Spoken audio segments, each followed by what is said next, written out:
I actually started in the process in a fashion that I think would begin to call it the polycrisis. So this is what I mean. Um, I actually began my particular this part of my journey by looking at things that were happening in very particular domains and talking with experts in those domains. So, and there are many. Obviously, almost by definition. I talked to people who were experts in nuclear non-proliferation, and they said, we're in a crisis. We are in a place right now where we are quite certain that we cannot hold on to non-proliferation for too long. And we don't know how to deal with what happens after that.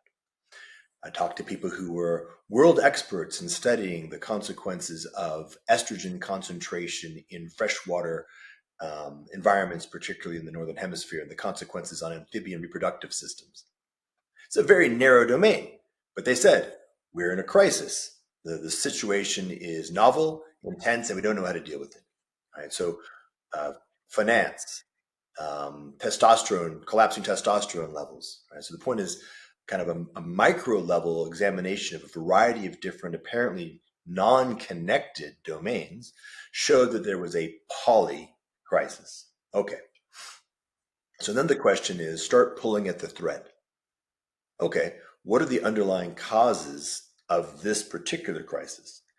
And are there any linkages between the crises?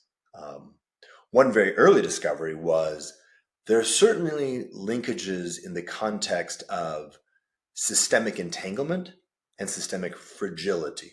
For example, a simple example, a financial crisis meaningfully impacts our ability to allocate resources to other crises, right? So if we have a financial crash, then we're not going to be dealing with other crises effectively.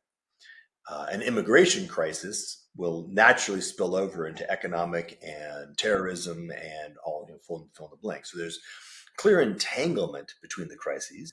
Okay. So now what we discover is that the crises are highly entangled, but as it turns out, they're also connected to deeper causal structures.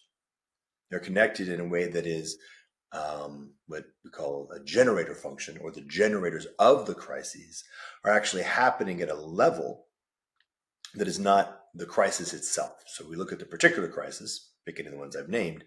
If you pull the thread and look for what would be an adequate way of actually redressing the crisis, you find yourselves having to go deeper into the stack of society and then ultimately into culture.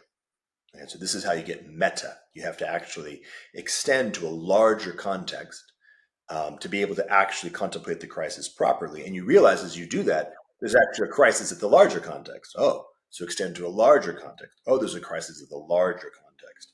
And so this is how we get ultimately to the definition of game A, as it turns out, and then to the definition of game B.